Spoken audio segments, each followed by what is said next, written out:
Good morning తమ్మి. Good morning అన్న. ఏం చేస్తున్నావు తమ్మి? ఏం లేదన్నా, ఇప్పుడే వచ్చానన్నా. వాక్యం చదువుకున్నావా తమ్మి? కొయ్యటం చేసావా? లేదన్నా, ఇప్పుడే లేచాను కదన్నా, చేస్తానన్న తర్వాత. ఓహో, ఓకే తమ్మి, చేసుకో కొయ్యటం. నేను నీ దగ్గరికి వద్దాం అనుకుంటున్నాను నాన్న, నీతో మాట్లాడాలి. అన్నా ఓకే అన్న, రండి అన్న, పర్లేదు. ఓకే నాన్న, ఖాళీగానే ఉన్నావు కదా? ఖాళీగానే ఉన్నానన్న, రండి అన్న. సరే తమ్మి, ఒక అరగంటలో వస్తాను, బ్రేక్ఫాస్ట్ చేసి. సరే అన్న, ఉంటాను తమ్మి.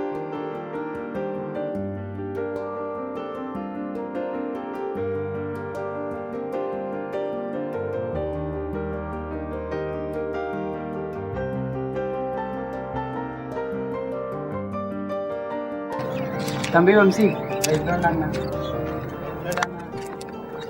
బాగున్నా? ఏదో ఉన్నాను, ఏ డల్గా ఉన్నట్టు అంటే పర్లేదన్నా, ఏదో ఉంటాను. ఏమైంది? ఏమన్నా అంత కన్ఫ్యూజింగ్ ఉందన్నా, చిరాకు ఇట్లాగా ఉండలేకపోతున్నానన్నా. మీరేమో ఎప్పుడు హ్యాపీగా ఉంటారు, ఇట్లాగా ఉండలేకపోతున్నాను. మీతో పాటు వస్తున్నానన్నా, ప్రతి మీటింగ్ వెళ్తున్నాను నేను. అక్కడ యేసుక్రీస్తుని సొంత రక్షగా అంగీకరించిన చేతులు ఎత్తానంటే వాళ్ళతో కూడా అనుకుంటాను. అన్నిసార్లు నేను కూడా చేయను, కానీ ఏదో తెగమొక్క ఉందన్న, చిరాకు ఉంది. కానీ నేను రక్షించబడ్డానో లేదో కూడా తెలియట్లేదు అన్న. తర్వాత మళ్ళీ ఎక్కడికి వెళ్తామనే భయం ఉంది మన లోపల. ఏంటన్నా ఈ చిరాకు వచ్చేస్తుంది, చాలా గజిబిజిగా ఉందన్న. మీరు మాత్రం సంతోషంగా ఉంటున్నారు, ఏంటన్నా కారణం ఎంత? ఓకే తండ్రి, నాకు అర్థమైందండి. నేను కూడా నీతో ఆ విషయం మాట్లాడదామని వచ్చాను. ఏంటి అంటే, మనం ప్రభువుని అంగీకరించిన తర్వాత మనం రక్షింపబడ్డాం. అయితే రక్షింపబడటం ఒక ఎత్తు అయితే, నేను రక్షింపబడ్డాను అని నిశ్చయితలోకి రావడం ఒక ఎత్తు అండి. దాన్నే రక్షణ నిశ్చయిత అంటారు. నువ్వు అన్నావు కదా, మేము హ్యాపీగా ఉన్నాం, ధైర్యంగా ఉన్నామని. సో మేము సీనియర్స్ అయిన మేము ధైర్యంగా హ్యాపీగా ఉన్నామంటే మాకు రక్షణ నిశ్చయిత మా గుండెలో ఉందన్నమాట. సో అది నీకు కొంచెం కన్ఫ్యూజన్గా ఉంది. సో ఆ విషయంలో నీకు క్లారిటీ వస్తే నీకు ఈ భయాలు ఏమీ ఉండవు. నువ్వు కూడా ప్రభు కొరకు ధైర్యంగా నిలబడగలవు, నమ్మకంగా బ్రతకగలవు. అయితే ఈ విషయాలు నేను చెప్పడం కంటే మన గ్రాడ్యుయేట్స్ అన్నీ ఉన్నారు కదా, అన్నయ్య దగ్గరికి వెళ్దాము. నేను అన్నయ్యకి ఫోన్ చేసి మధ్యాహ్నం వస్తామని చెప్తాను. మన అన్నయ్య ఇంటికి వెళ్తే అన్నయ్య నీకు క్లారిటీ ఇస్తారు. అప్పుడు నువ్వు ఈ డౌట్స్ అన్ని అన్నయ్యతో షేర్ చేసుకో, అన్నయ్య నీకు చక్కగా అవగాహన ఇస్తారు. ఓకేనా?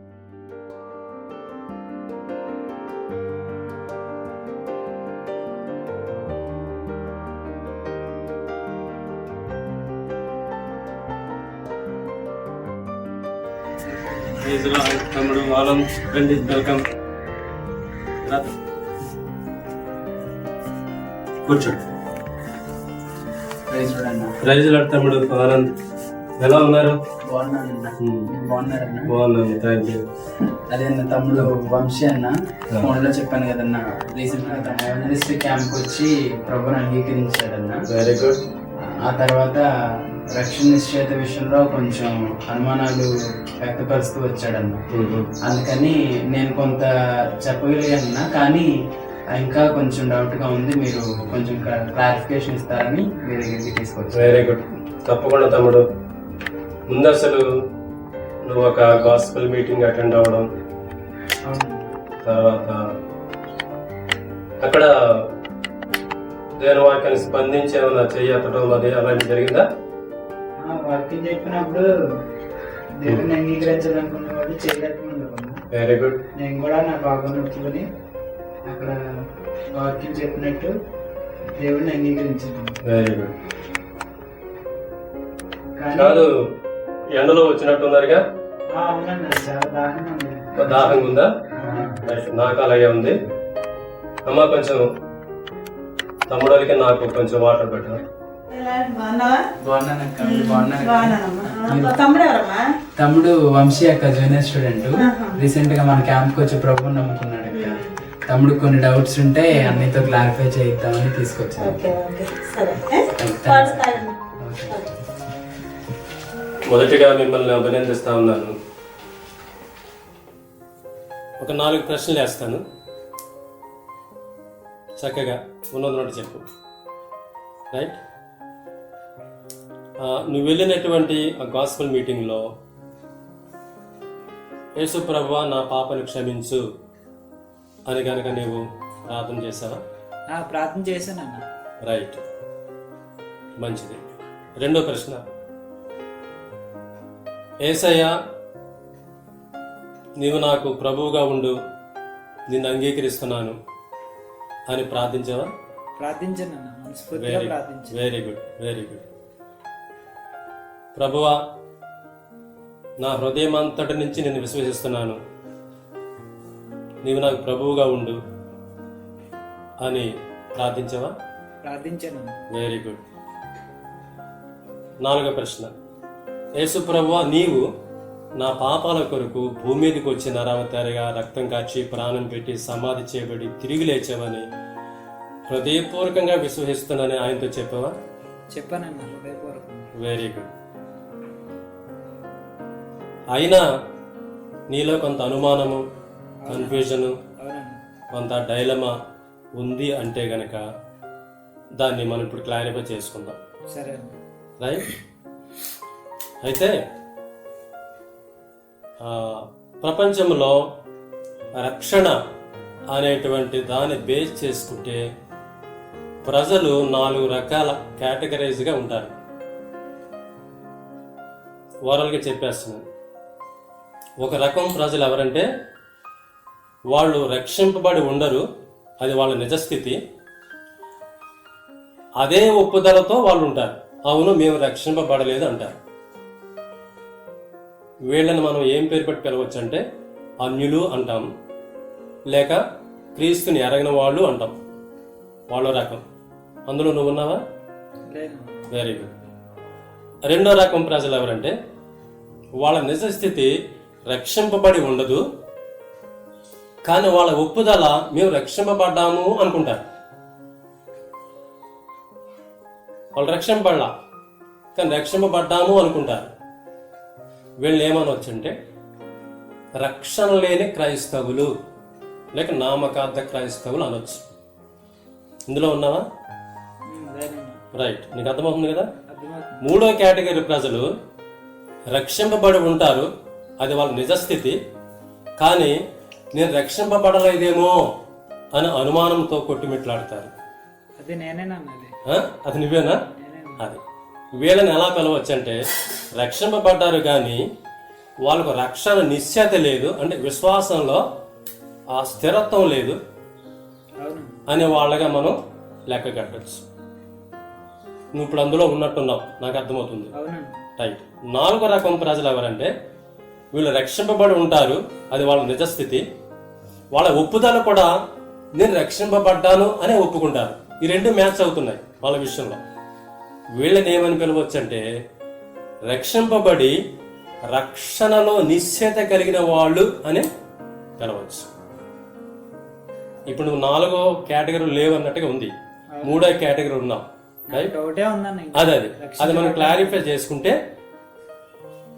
మంచిది, నువ్వు వచ్చిన పని నెరవేరుతుంది. రైట్. అయితే ఒక పని చేద్దామా, ఆకలిగా ఉంది, ఎలాగూ లంచ్ టైం. మీరు బాగా ఆకలేస్తుందా? భోంచేద్దాం మరి. భోంచేసి వచ్చిన తర్వాత మళ్ళీ మనం కంటిన్యూ చేద్దాం, ఓకేనా? Thank you. లేవండి.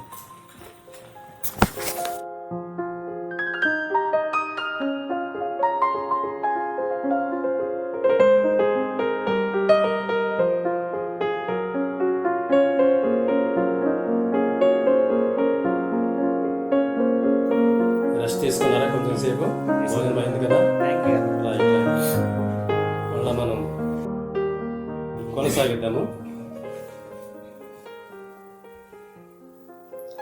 ఈ రక్షణ విషయంలో దేవుని వాక్యం ఏం చెబుతుందో చూద్దాం. 4 రిఫరెన్స్లు నీకు చూపిస్తాను, అవి మాత్రం నువ్వు చదవాలి, నువ్వు పర్సనల్గా చదవాలి. సరే. రైట్. మొదటిది యోహాను రాసిన మొదటి పత్రిక 1వ అధ్యాయము 9వ వచనం చదువు.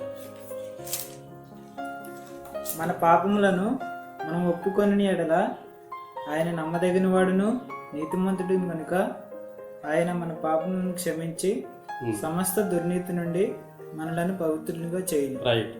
ఇది జనరల్గా ఉండేటువంటి వాక్యం, ప్రజెంట్ టెన్స్ లో ఉంటుంది. రైట్. ఇక్కడ మొదటి పార్ట్ లో కండిషన్ ఉంది, రెండో పార్ట్ లో గాడ్స్ ప్రామిస్ ఉంది. కండిషన్ కనుక నీవు ఫుల్ఫిల్ చేయటం రైట్ అయితే ప్రామిస్ ఆటోమేటిక్ ఆయన చేసి తీరుతాడు, ఎందుకంటే ఆయన అబద్ధం ఆడాడు కాబట్టి. రైట్.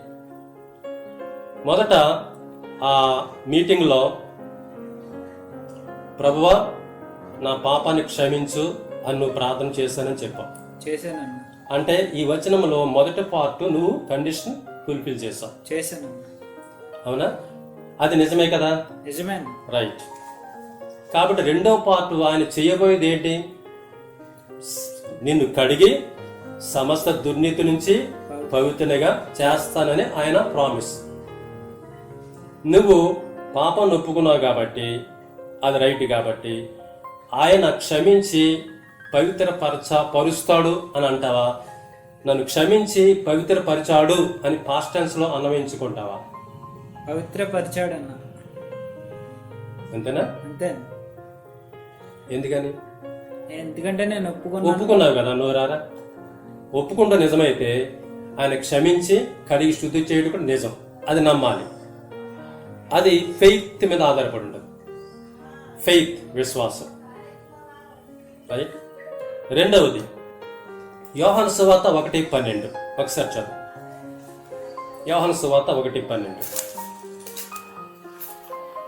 అక్కడ ఒక జనరల్ స్టేట్మెంట్ ఉంది, వాక్యం. తన్ని అందరూ అంగీకరించరో వారందరికీ అనగా తన నామమందు విశ్వాసం ఉంచిన వారికి దేవుని పిల్లలగుటకు ఆయన అధికారం అనుగ్రహించింది. ఇక్కడ కూడా మొదటి పార్ట్ లో యేసుక్రీస్తును అంగీకరించడం గురించి ఉంది. ఆ కండిషన్ నువ్వు నెరవేర్చావు అని చెప్పావు. కాబట్టి ఆయన చేసింది ఏంటి? నిన్ను తన కుమారుడుగా చేసుకున్నాడు. నేను యేసుక్రీస్తును అంగీకరించాను, అది రైటే. కాబట్టి ఆయన నన్ను తన కొడుకుగా చేసుకున్నాడు అనేది కూడా రైటే. ఆయన అబద్ధం ఆడాడు. మరి ఇక్కడేంటి? ఫెయిత్. ఫెయిత్ అంగీకరించడం అని నోటుతో అంగీకరించు, అది వినపడవచ్చు, కనపడవచ్చు, తెలిసిపోతుంది. కానీ ఆయన నిన్ను తన బిడ్డగా చేసుకున్న సంగతి కనబడదు, వినపడదు. అది నీ ఎక్స్పీరియన్స్. అక్కడ ఫెయిత్ కీలకమైన విషయం. రైట్. మూడవది రోమపత్రిక 10:9. చదువు. అదేమనగా యేసు ప్రభువని నీ నోటితో ఒప్పుకొని దేవుడు మృతులలో నుండి ఆయనను లేపినని నీ హృదయమందు విశ్వసించిన యెడల నీవు రక్షించబడదు. యేసు నీవు నాకు ప్రభువుగా ఉండు, నేను విశ్వసిస్తున్నాను అని నువ్వు ప్రార్థన చేసావని చెప్పావు. చెప్పాను. సో ఆ ఫస్ట్ కండిషన్ ఫుల్ఫిల్ చేసావు, అది నిజమేనా? నిజమే అన్న. కాబట్టి తర్వాత పార్ట్ లో గాడ్స్ ప్రామిస్ ఉంది. ఏం చేశాడు? నిన్ను, నీకు రక్షణ ఇచ్చాడు. రక్షింపబడ్డా. 4వ దానికి వెళ్ళిపోదాం. అలర్ట్ గా ఉండండి. రోమపత్రిక 10:9-10 రోమ 5:1, రోమ 3:24 ఉన్న మాటలను అక్కడ క్రోడీకరించి రాశాను. యేసుక్రీస్తు మృతులో నుండి లేచాడని నా హృదయంలో విశ్వసించాలి. అలా హృదయంలో విశ్వసిస్తే గనక ఫ్యూచర్ లో ఆయన నీతిని నాకు ఆపాదిస్తాడు, లేక నీతిమంతుడిగా తీరుస్తాడు. ఆ 4 వచనాలు మనం చూసాం. అందులో కండిషన్ ఉంది. ఆ కండిషన్ నువ్వు ఫుల్ఫిల్ చేసావు. గాడ్స్ ప్రామిస్ చేసేసాడని నువ్వు బలంగా విశ్వసించాలి, నిశ్చయంగా విశ్వసించాలి. రైట్. మనం ఆకలిగా ఉన్నప్పుడు భోజనం చేసేసాక కూడా ఆకలి తీరుతుంది అని ప్రజెంట్ టెన్స్ లో చెప్పాం కదా. ఆహారం తిన్నామనే పాస్ట్ టెన్స్ ని, అనుభూతిని కూడా పాస్ట్ టెన్స్ లో చెబుతాం. నేను ఆహారం తిన్నాను, నా ఆకలి తీరింది అని చెప్తాం. అలా మన న్యాచురల్ ఫినామినాలో ఎలాగైతే ఉందో అదే ఆత్మీయ విషయంలో కూడా మనం అలాగే అన్వయించుకుని అర్థం చేసుకోవడానికి కంపేర్ చేసి మాట్లాడుకోవచ్చు. అర్థమైందా? భోజనం తినడం కనిపిస్తుంది లేదా వినిపిస్తుంది, అక్కడ ఫెయిత్తో పని లేదు. కానీ ఆకలి తీరడం అనేది ఫెయిత్ ప్లస్ ఎక్స్పీరియన్స్. రైట్? ఇంకేంటి డౌట్? నేను రక్షించబడ్డాను, కానీ నాకు ఎందుకన్నా డౌట్ వస్తుంది, రక్షించబడ్డానా లేదా అని. అది రక్షింపబడ్డానా లేదా అని డౌట్ ఎందుకు వస్తుందంటే, నువ్వు చేసినటువంటి యాక్టివిటీ లేక ఫుల్ఫిల్ చేసిన కండిషన్ నీకు తెలుసు, అది రైట్. కానీ దాన్ని బేస్ చేసుకుని ప్రభు ఇచ్చిన ప్రామిస్ ఆయన చేసేశాడు అనేది నువ్వు నమ్మలేకపోవడాన్ని బట్టి లేక విశ్వాసం ఉంచుకోవటాన్ని బట్టి వస్తున్నటువంటి గలిబిలి. ఇక్కడ కీలకమైన అంశం విశ్వాసం. రైట్? విశ్వాసం లేకే ఈ గలిబిలి. అర్థమైందా? విశ్వాసం ఎంత కీలకమైన అంశం అంటే క్రైస్తవ్యానికి మూల స్తంభం ఫస్ట్ది విశ్వాసం. దీని నుంచి మనం బయటికి ఆలోచించే రక్షణను ఆలోచించలేము, మాట్లాడలేము, నిశ్చయం చేసుకోలేము వితౌట్ ఫెయిత్. రైట్? కొన్ని విషయాలు మీకు చెప్తాను. విశ్వాసం ఎంత కీలకమైందంటే రోమపత్రిక 14:23 ఉంటుంది. ఆనంద్ చదువుతావా క్విక్ గా? రోమపత్రిక 14:23. అనుమానించువాడు తినని ఎడల విశ్వాసం లేకుండా తినును గనుక దోషి అని తీర్పు నందును. విశ్వాసం మూలము కానిది ఏదో అది పాపం. అది పాపం. విశ్వాసం ఉంచుకోకపోవటం పాపం అన్నాడు. విశ్వసించలేకపోవటమే పాపంగా పరిగణిస్తున్నాడు దేవుడు.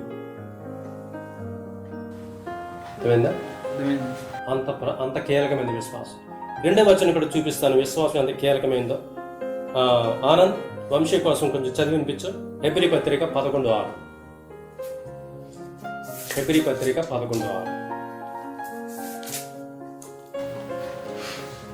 విశ్వాసము లేకుండా దేవునికి ఇష్టడయునుట అసాధ్యం. సార్ ఇక్కడ కూడా కీలకమైన విశ్వాసమే. విశ్వాసం లేకపోతే దేవునికి ఇష్టడు ఉండటం అసాధ్యం. దేవుడు సంతృప్తి చెందడు, దేవుణ్ణి ప్లీజ్ చేయలేం, సంతోష పెట్టలేం, అంత ప్రమాదం. రైట్? కాబట్టి మనం చదువుకున్నటువంటి వాక్య భాగాలను బట్టి ఆధారం చేసుకుంటే ఒక 4 అంశాలు నీ దృష్టికి తెస్తాను, జాగ్రత్తగా విను. వీలైతే నువ్వు కూడా చూడు, లేదా అన్నయ్య ఆనంద్ నీకు సహాయపడతాడు. రైట్? 1 ఎఫెసీ పత్రిక 2వ అధ్యాయం 8వ వచనం. ఎఫెసీ పత్రిక 2వ అధ్యాయం 8వ వచనం చదవండి. మీరు విశ్వాసము ద్వారా కృపచేతనే రక్షింపబడి. విశ్వాసం కీలకమైంది రక్షణకు. విశ్వాసం ద్వారా కృపచేత రక్షింపబడ్డారు. కృప గిఫ్ట్, రక్షణ గిఫ్ట్. రైట్? విశ్వాసం ద్వారా. విశ్వాసం లేకపోతే రక్షణ దొరకదు. అవునా? తర్వాత రెండవది, కాబట్టి ఒక పాపి విశ్వాసము ద్వారా రక్షింపబడుతున్నాడు. విశ్వాసం లేకపోతే రక్షింపబడడు, అసాధ్యమని. రెండవది ఇందాక చూసాం, రోమపత్రిక 5:1 చూసాం. ఏముంది? విశ్వాస మూలంగా ఒకడు నీతిమంతుడిగా తీర్చబడతాడు. నువ్వు విశ్వాసం ఉంచుకున్నావు కాబట్టి నువ్వు నీతిమంతుడిగా తీర్చబడ్డావు దేవుని చేత. జస్టిఫికేషన్ అంటాం. రైట్? తర్వాత మూడవది, విశ్వాసం ఎంత కీలకమైందో మరొక వాక్యం చూపిస్తాను. గలతీ పత్రిక 3:2. గలతీ పత్రిక 3:2.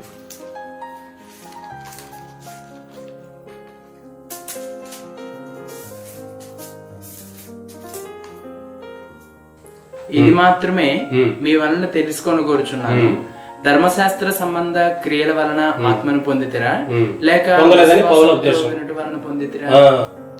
ధర్మశాస్త్రం ఆచరించడం మూలంగా పరిశుద్ధాత్మ పొందుకున్నారా లేక క్రీస్తు సువార్తను విశ్వసించడం మూలంగా పరిశుద్ధాత్మ పొందుకున్నారా అంటే క్రీస్తు యొక్క సువార్తను వినడం మూలంగా పరిశుద్ధాత్మను పొందుకున్నారు గలతీ విశ్వాసులారా అని పౌలు చెబుతున్నాడు. దీన్ని బట్టి మనకి ఏమర్థమవుతుంది? వంశీ అని అతను క్రీస్తు అనేది విశ్వాసం ఉంచుకున్నాడు కాబట్టి దేవుడు తన ఆత్మను వంశీలోనికి అనుగ్రహించాడు. అందులో అనుమానం లేదు. ఏది ఆత్మ పగలగొట్టి చూస్తే కనపడదు, మళ్ళీ అది ఎక్స్పీరియన్స్ ఆర్ ఫెయిత్. అది నీకే తెలుసు, దేవునికే తెలుసు.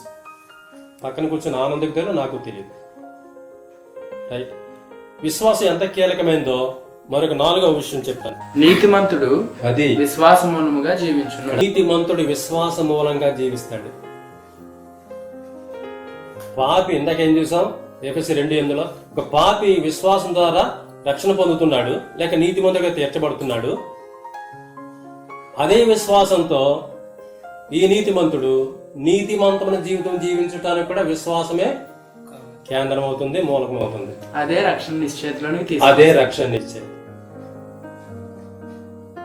ఈ అనుభూతులు విశ్వసించాలి. మన కండిషన్ ఫుల్ఫిల్ చేశాము, ప్రామిస్ ఆయన తప్పక చేశాడని బలంగా దృఢంగా విశ్వసించాలి. ఇంకా నేను రక్షించబడ్డాను అనడానికి ఏమన్నా రుజువులు ఉన్నాయన్నా? రైట్, ఉన్నాయి. వాక్యాధారం ఉంది, ఆధారాలు ఉన్నాయి. 3 ఆధారాలు మినిమం మీకు చూపిస్తాను. రైట్. 1 నువ్వే చూసుకొని ఇందాక దాకా అన్నయ్య సహాయం చేసేప్పుడు నువ్వు చూడు. యోహాను సువార్త 3వ అధ్యాయము 16వ వచనం. సహజంగా కంటత వాక్యం ఇది. యోహాను 3:16. దేవుడు లోకమును ఎంతో ప్రేమించింది కాగా ఆయన తన అద్వితీయ కుమారునిగా పుట్టిన వారి యందు విశ్వాసముంచి ప్రతివాడును నశింపగా నిత్యజీవం పొందినట్లు ఆయనను అనుగ్రహించింది. వాక్యం చెబుతుంది ఒక వ్యక్తి విశ్వాసం ఉంచుకుంటే, ఒక పాపి విశ్వాసం ఉంచుకుంటే, వంశీయానందుని విశ్వాసం ఉంచుకున్నాడు కాబట్టి క్రీస్తునందు దేవుడు నశించిపోకుండా నరకానికి పోకుండా రక్షించాడు. ఆ వాక్యం నమ్మాలి. రక్షింపబడ్డానంటానికి వాక్యపు రుజువు. ఇంకొక రుజువు, ఇంకొక ఆధారం 1 యోహాను పత్రిక 3వ అధ్యాయము 24. 1 యోహాను పత్రిక 3వ అధ్యాయం 24. ఆయన ఆజ్ఞలను గైకొనువాడు ఆయన యందు నిలిచి ఉండును, ఆయన వాని యందు నిలిచి ఉండును. ఆయన మన యందు నిలిచి ఉన్నాడని ఆయన మనకు అనుగ్రహించిన ఆత్మ మూలంగా తెలుసుకుంటాం. ఆయన మనకు అనుగ్రహించిన ఆత్మ పరిశుద్ధాత్మ మూలంగా తెలుసుకుంటున్నాం. అంటే పరిశుద్ధాత్ముడు ఈ వంశీ యేసు రక్తంలో కడగబడ్డాడు, విశ్వాసం ఉంచుకున్నాడు, పవిత్రీకరించబడ్డాడు, రక్షింపబడ్డాడు. ఈ వంశీ దేవుని బిడ్డ అని పరిశుద్ధాత్మ దేవుడు టెస్టిమోనీ ఇస్తా ఉన్నాడు. పరిశుద్ధాత్ముడు సాక్ష్యం ఇస్తున్నాడు. ఎవరు కాదంటారు? పరిశుద్ధాత్ముడే సాక్షాత్తు సాక్ష్యం ఇస్తున్నప్పుడు కాదంటాక ఎవడు? ఇవన్నీ ఆధారాలు. 3వ ఆధారం, రక్షింపబడిన తర్వాత లేక నీతిమంతుడికి తీర్చబడిన తర్వాత మన ఎంతో కొంత ఉత్తమమైన జీవితం, పరిశుద్ధ జీవితం కొనసాగుతుంటదే. ఆ జీవన విధానం, మార్పు చెందిన జీవిత విధానం ఒక ఆధారం, ఒక రుజువు బహిరంగంగా. అందుకే ఇది కొంచెం ఎక్కువ వాక్యం ఉంటుంది. అదే పత్రిక 6-9 దాకా నాన్న ఆనందం చదువు. 6-9. 1 యోహాను 3, 6-9. ఆయన యందు నిలిచియుండు వాడెవడును పాపం చేయడు, పాపం చేయువాడెవడును ఆయనను చూడలేదు, ఎరుగును లేదు. చిన్నపిల్లలారా, ఎవరిని మిమ్మును మోసపరచనీకుడి, ఆయన నీతిమంతుడై ఉన్నట్టు నీతిని జరిగించు ప్రతి వాడును నీతిమంతుడు. అపవాది మొదటి నుండి పాపం చేయుచున్నాడు గనుక పాపం చేయవాడు అపవాది సంబంధి. అపవాది యొక్క క్రియలను లయపరచుటకే దేవుని కుమారుడు ప్రత్యక్షమాయను. దేవుని మూలముగా పుట్టిన ప్రతి వానిలో ఆయన బీజము నిలుచును గనుక వాడు పాపం చేయడు. అది చాలు. దేవుని మూలంగా పుట్టిన వాళ్ళలో దేవుని బీజం ఉంటది, దేవుని వాక్యం ఉంటది, ఆత్మదేవుడు ఉన్నాడు కాబట్టి వాడు పాపం. చిన్న డౌట్ అన్న, చెప్పినాను. ఇక్కడ అన్న చదివిన దాంట్లో 9వ వచనం, దేవుని మూలంగా పుట్టిన ప్రతి వానిలో ఆయన బీజం నిలిచింది గనుక వాడు పాపం చేయుడు. అంటే ఇక్కడ పాపం చేయడం అని ఉంది కదన్నా, అప్పుడప్పుడు నేను కొన్నిసార్లు పడిపోతున్నాను అన్న. మరి దేవుని మూలంగా పుట్టినవాడు పాపం చేయడం అంటున్నారు, నేను పడిపోతున్నాను కదన్నా. నీ పరిస్థితి ఏంటి అంటాం. అవునా? రైట్.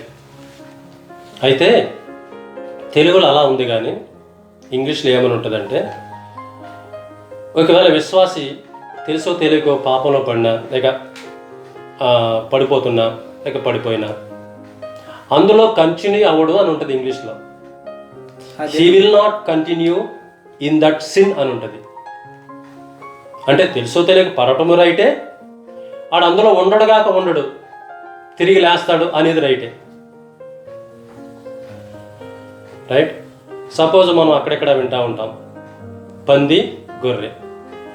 పంది బురదలో పడుతుంది, అక్కడి నుంచి లేవదు, హాయిగా ఉంటుంది. గొర్రె బురదలో పడదు. పడుతుందా? పడదు. విశ్వాసి కూడా పాపంలో పడడు, రైటే. కానీ ఎప్పుడైనా పొరపాటునో గ్రహపాటునో కనుక పడే అవకాశం ఉంటుంది. కాబట్టి రక్త మాంసాలతో ఉన్నాం కాబట్టి పడే అవకాశం ఉండొచ్చు. అది లైసెన్స్ కాదు. అలాంటి తెలుసో తెలియకో పడిపోయినప్పుడు వాడు రక్షింపబడ్డాడు కాబట్టి, దేవుని వాక్యం అతడిలో ఉంది కాబట్టి, ఆత్మ అతడిలో ఉన్నాడు కాబట్టి అతడు ఆ పాపములో కంటిన్యూ అవ్వడు. తప్పకుండా స్పృహ తెచ్చుకొని లేస్తాడు, మళ్ళా క్రీస్తు రక్తం దగ్గరకు వస్తాడు, మళ్ళా కడుక్కుంటాడు. ఇది నిజమేనండి, నా జీవితంలో కూడా జరిగింది. Very good, very good. ఒకవేళ ఇదివరకు రక్షించబడక ముందు పాపం చేసినప్పుడు ఏమనిపించేది కాదు, అందులోనే కంటిన్యూ అయిపోయేవాడివి. కానీ ఇప్పుడు తెలుసుకున్న తర్వాత ఏదైనా పాపం చేసినా గిల్టీగా ఫీల్ అవుతున్నాను. Very good. మరలా దాన్ని ఎవరో నన్ను వెనక నుంచి తోస్తున్నట్టు ఒప్పుకోపు అని అలా ఉన్నప్పుడు నేను మరలా ఒప్పుకున్నప్పుడు మరలా బాగుంటుందండి లోపల. Very good. మరో మాట చెప్తున్నా, అలాగని ప్రతిసారి పడటం లేవటం, పడటం లేవటం, పడటం లేవటం ఇలాగ వెళ్ళిపోకూడదు. ఖచ్చితంగా దేవుని బీజం ఉన్నవాడు రక్షింపడం, పాపంలో పడడు, అది 100% రైటు. కానీ రక్తమాంసాలతో ఉన్నాం కాబట్టి పడే ఛాన్సెస్ ఉన్నాయి. కాబట్టి లైసెన్స్ మాత్రం కాదు, పడే ఛాన్సెస్ ఉన్నాయి. కాబట్టి పడితే కనుక అందులోనే ఉండడు, తిరిగి తప్పగా లేస్తాడు. That's all. సాతాను వచ్చి నిన్ను, ఏ వంశీ నువ్వు రక్షింపడ్డావా, ఇదివరకులాగే ఉన్నావు కదా, పెద్ద తేడా ఏముంది, నువ్వు యేసు ప్రభులాగా లేవుగా, దేవదూతలాగా లేవుగా అని భ్రమపెట్టడానికి, విశ్వాసాల్లో పడేయటానికి, వీక్ చేయడానికి ప్రయత్నం చేస్తాడు. యేసు ప్రభు మత్తయి సువార్త 4వ అధ్యాయంలో యేసు ప్రభుని సైతం శోధించినప్పుడు ప్రభు ఎలా వాక్యంతో వాడిని తరిమి కొట్టాడో, అలా ఈ వాక్యాధారాలతో సైతాన్ని తరిమి కొట్టాలి. ఫస్ట్ సైతాన్గాడు నేను అటాక్ చేస్తాడు. తద్వారా నీ మనసాక్షిలో కొంత డౌట్ వస్తుంది. ఆనక ఇతరత్ర ప్రజలు కూడా, అరే నువ్వు పెద్ద రక్షణ పడలేదురా, ఇలా ఉన్నావు అలా ఉన్నావు అంటారు. సైతాన్ మాట వినాకల్లా నీ మనసాక్షి నీ మీద, నీ విశ్వాసానికి వ్యతిరేకంగా నిన్ను చేస్తున్నప్పుడు వినక్కర్లేదు, ఇతరుల మాటలు వినక్కర్లా. దేవుని వాక్యం, దాని ఆధారం, నీ కండిషన్, ఆయన చేసిన ప్రామిస్. ఇదంతా ఎక్స్పీరియన్స్ అండ్ ఫెయిత్. ఇంకేమైనా డౌట్స్ ఉన్నాయా? క్లారిటీ వచ్చిందా? క్లారిటీ వచ్చిందన్న. రైట్. ఇప్పుడు చాలా సంతోషంగా ఉందన్న. Very good. నాన్న, ఇప్పుడు ఆ మొదట్లో రక్షింపబడ్డామనే నిజస్థితి నీకుంది, కానీ రక్షింపబడలేదేమో అనే అనుమానం, కన్ఫ్యూజన్తో వచ్చావు. 3వ కేటగిరీ ప్రజల్లో ఉన్నావు. ఈ క్లారిటీ వచ్చిన తర్వాత, వాక్యం ద్వారా దేవుడు వివరణ ఇచ్చిన తర్వాత, ఇప్పుడు ఏ కేటగిరీ వచ్చి ఉంటాను? నాకు క్లారిటీ వచ్చిందన్న, నేను రక్షించబడ్డాననే నిశ్చయిత నాకు వచ్చింది. Very good, very good. ఆ నిజస్థితిలో కూడా నేను ఉన్నాను. Very good. అంటే వంశీ అనే నేను రక్షింపబడ్డాను, అంతేకాదు రక్షణలో నిశ్చయత కలిగి ఉన్నాను. నిశ్చయం అంటే ఖరాకండి, షూర్ అని అనమాట. Sure, no doubt at all అని అనమాట. నువ్వు ఇప్పుడు ప్రభుని స్తుతిస్తావో, లేక ప్రభువా క్షమించు క్షమించు మళ్ళీ అదే పాట పాడతావో, రక్షించినందుకు, నీతిమంతుడిగా తీర్చినందుకు, దేవుని కుమారుడిగా అయినందుకు, ఆత్మను దేవుడు నీకు అనుగ్రహించినందుకు 4 అంశాలను బట్టి ప్రభుని స్తుతిస్తావో, ఏం చేస్తావో నీ ఇష్టం. నేనైతే స్తుతిస్తాను. Very good. ఆనందం. నేను కూడా కళ్ళు మూసుకుంటాం, ప్రభుని స్తుతించు, నీతో ఏకీపిస్తాం. రైట్. ప్రేమగల తండ్రి, నీ యొక్క గొప్ప నామానికి, దేవ ఉన్నతమైన నామానికి వందనాలు ప్రభువా. దేవా మిమ్మల్ని ఎంతగానో స్తుతిస్తా ఉన్నాను ప్రభా. దేవా ఈరోజు మీరు నాకు ఇచ్చిన ఆ యొక్క దేవ తండ్రి క్లారిటీని బట్టి, రక్షణ నిశ్చయితను బట్టి వందనాలు ప్రభా. దేవా ఇక్కడ వచ్చే ముందు ప్రభా ఎంతో సందేహం ప్రభా, మీరు నాకు ఇచ్చిన యొక్క క్లారిటీని బట్టి ప్రభా మిమ్మల్ని స్తుతిస్తూ యేసునామంలో స్తుతించి ప్రార్థిస్తున్నాను తండ్రి. చాలా thank you. Congrats Anand, thank you.